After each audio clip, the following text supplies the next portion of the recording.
I never answer to no, man, I still go. Go, go, go, go, go, go, go, go. Brian Giles with Brian Giles MTG. And hoo-ha, we're back with more insane, crazy Thunder Junction spoilers. Starting off with Thunder Junction's version of my favorite Bond weapon in the boom box. So it's an artifact for 2 that you pay 6, tap, and sacrifices for up to 1 target artifact, up to 1 target creature, and up to 1 target land. Hoo-ha. So it's a Western version of my favorite Bond weapon, the Ghetto Blaster. So hoo-ha.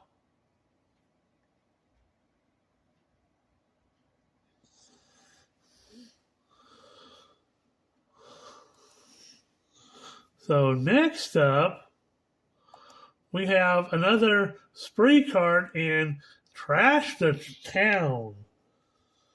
So starting off with a green mana, you have an instant that has spree, pay two more generic, put 2+1/+1 counters of target creature, add another generic, target creature gains trample till end of turn, or add another generic until end of turn, target creature gains whenever this creature deals combat damage to a player, draw 2 cards. So useful, versatile, and very, very green.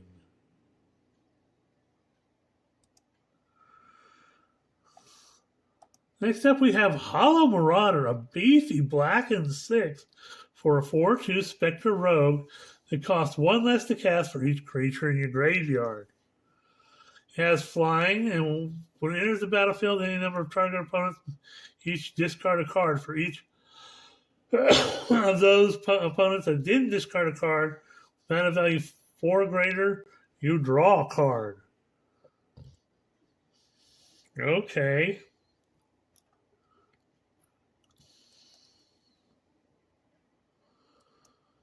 Full steam ahead. 2 green and 3 for a sorcerer that reads, till end of turn, each creature you control gets +2/+2, gains trample. This creature can't be blocked by more than 1 creature.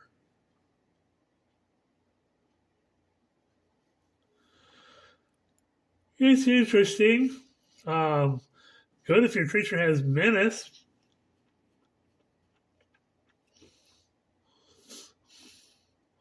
Or, just so you can select which creatures, basically, how they're going to block. So, hoo-ha.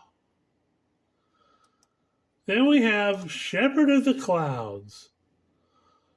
5 mana, which is a white and 4 for a 4/3 Pegasus with flying and vigilance.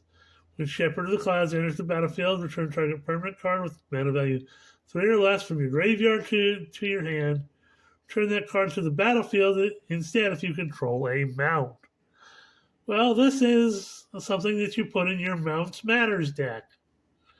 Hoo-ha.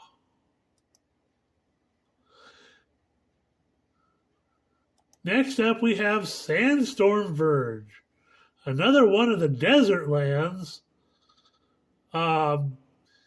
Tap it to add a colorless, or pay 3, tap it, target creature can't block this turn. Activate only as a sorcery. So you can choose 1 creature that it can't block during your attack. So hoo-ha. Next up, and I'm glad we got the translated version finally. That I tried making a video over the weekend, and it just didn't work out very well. And I had other stuff go on that I couldn't make any more videos at the time. So this is an insane, crazy, out of control card. This is Akul the Unrepentant. So 2 black, 2 red for a 5/5 legendary Scorpion Dragon Rogue. He has flying and trample. Sacrifice 3 other creatures, and you may put a creature card from your hand onto the battlefield. Activate only as a sorcery and only once each turn. My God!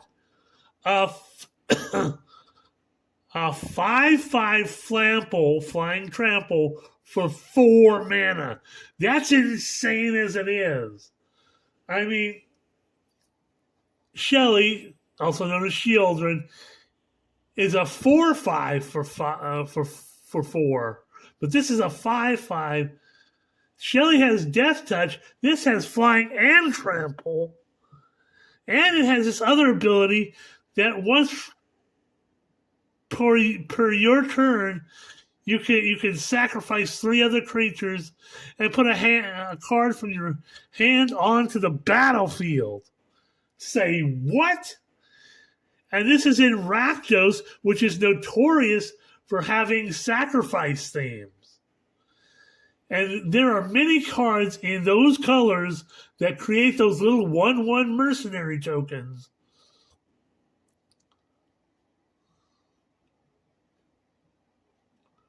So, God freaky.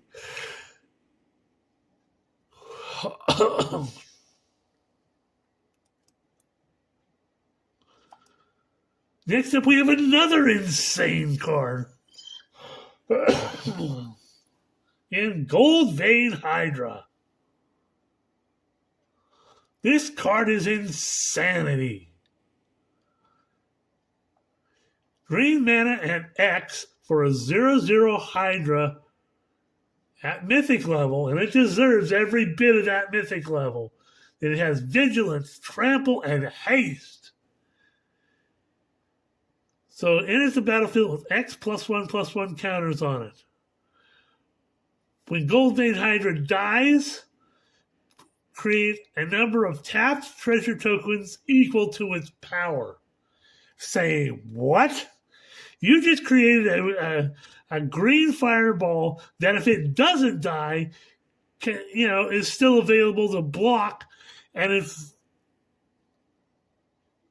it does die, you create a ton of little treasure tokens. That's insanity. My God. Then we have Metamorphic Blast. Another spree card for a base cost of blue mana for an instant with spree. Add 1. Till end of turn, target creature becomes a white rabbit with base power and toughness 0/1. Not at all what we were thinking about from the Rosewater spoiler. And add another 3. Target player draws 2 cards. So this could be, really useful. I mean, I'm really liking these spree cards because they give you a lot of versatility in your spell casting. Next up, we have Return to Favor, another spree card that this thing is also insanely powered. So for a base cost of 2 red mana, it's got an instant with spree. Add 1, you can copy an target instant spell, sorcery spell, activated ability, or triggered ability, and you can choose new targets for the copy. So you got a wide range of things you can copy and choose new targets for. For 3 mana, that's not bad. You add another mana in, you can change target of target spell or ability with a single target. So single target spells, you can basically counterspell their counterspell. I'm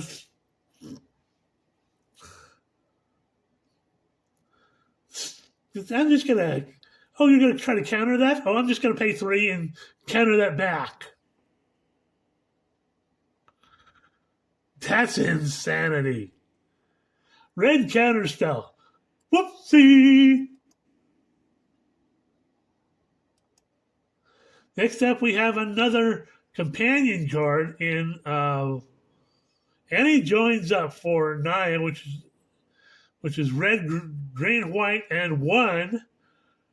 You have a legendary enchantment. And it joins up, enters the battlefield, it deals 5 damage. Target creature or planeswalker an opponent controls. Hoo-ha. If a triggered ability of a legendary creature you control triggers, that ability triggers an additional time. Well, it seems like WotC's trigger happy with this set, because more triggers and even more triggers.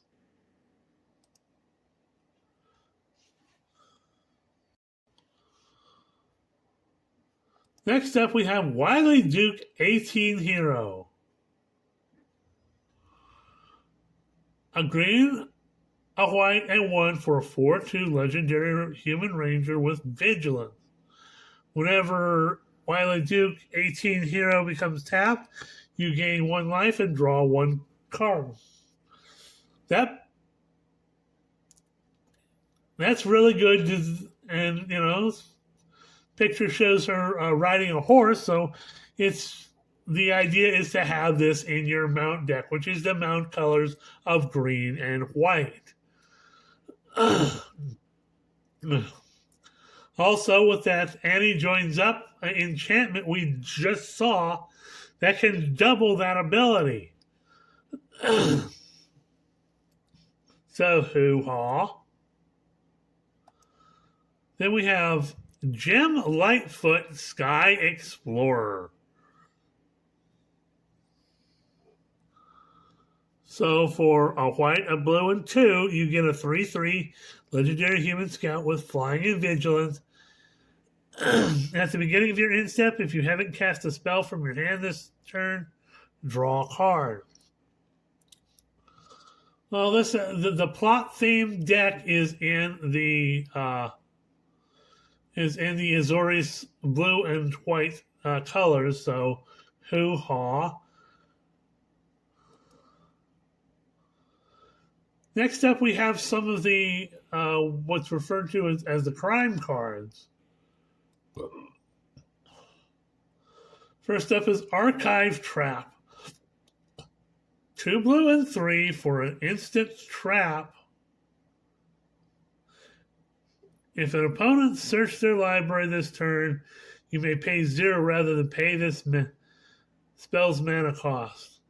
Target opponent mills 13 cards.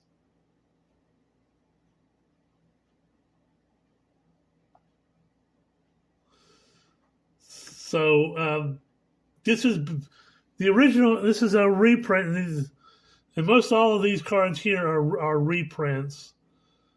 This reprint was back in the day when Magic the Gathering was trying to compete with like Yu-Gi-Oh! And making kind of like a trap card. Next up, we have Void Slime, which was just reprinted recently.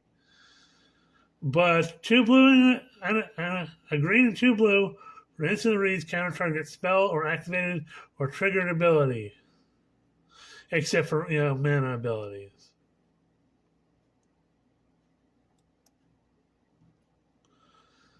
Then we have Terminal Agony, which is a black, a red, and 2 for sorcery that reads destroy target creature. It has a madness cost of a black and a red. If you discard this card, discard it into exile. When you do, cast it for its madness cost or put it into your graveyard. So if somebody's trying to make you discard cards, you can pay the madness cost and destroy their creature. Then we have Leyline Binding, which is a reprint I hadn't expected to see this soon, which came out of Dominaria United. So white and 5 for an enchantment with flash and domain. The spell costs 1 less to cast for each basic land type among lands you control. When Leyline Binding enters the battlefield, exile target non-land permanent and opponent controls till Leyline Binding leaves the battlefield. Well, this was designed to be a lot, an imprisoned spell, but we have a bunch of deserts that are dual lands and all sorts of craziness going on with that. So hoo-ha.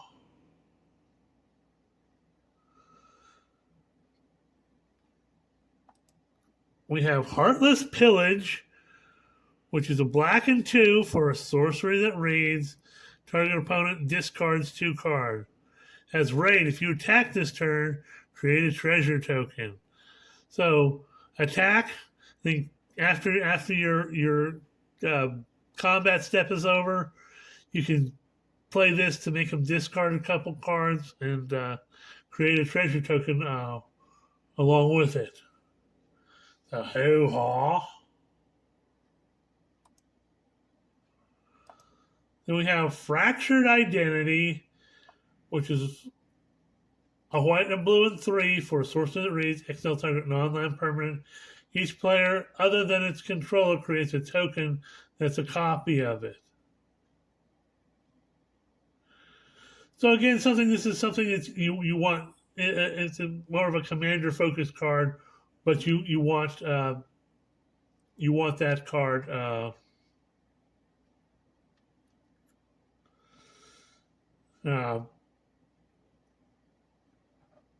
Especially if you get rid of a big creature. Then we have Bedevil, which is 2 black and a red for an instant that reads, destroy target artifact, creature, or planeswalker. Which isn't bad. 3 mana is good removal cost. It's kind of very specific with 2 black and a red, but it's good removal.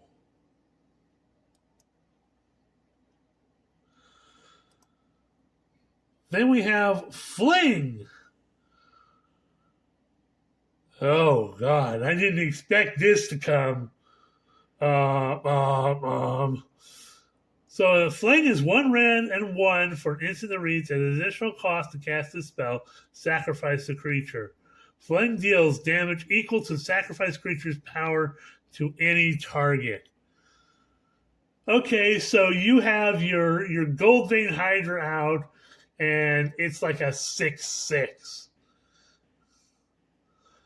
Fling your Goldvein Hydra for a red and 1.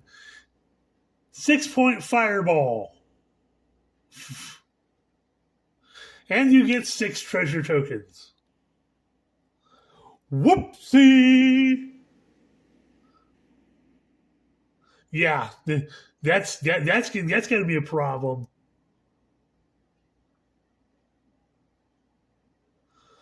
Then we have the Tension Sphere. So, a white and blue and 1 for an enchantment that reads, the Tension Sphere enters the battlefield. Exile target non-land permanent, not named the Tension Sphere, and all other permanents with the same name as that permanent.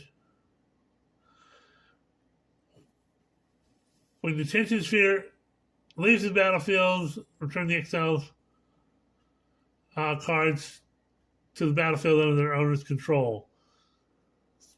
So it's especially a good way of getting rid of a bunch of token creatures.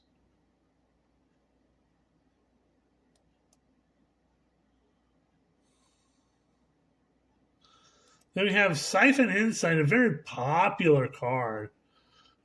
Still in play in Standard at this moment. So for a blue and a black, you get an instant to read. Look at the top 2 cards of target opponent's library. Exile one of them face down, put the other in the bottom of their library. You may play the exile card for as long as it remains exiled. You may spend mana, though, or mana of any color to cast the spell. It has flashback for a blue, black, and a 1. Next up, we have Electro Dominance.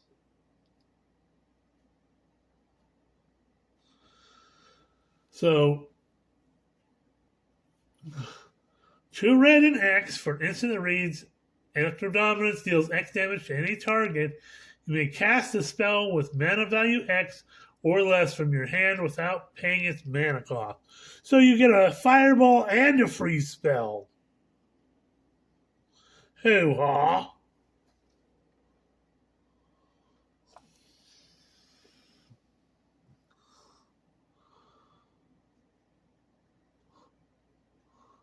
So we're over 20 minutes. We're going to say we'll see you on the next crazy Outlaws of Thunder Junction video.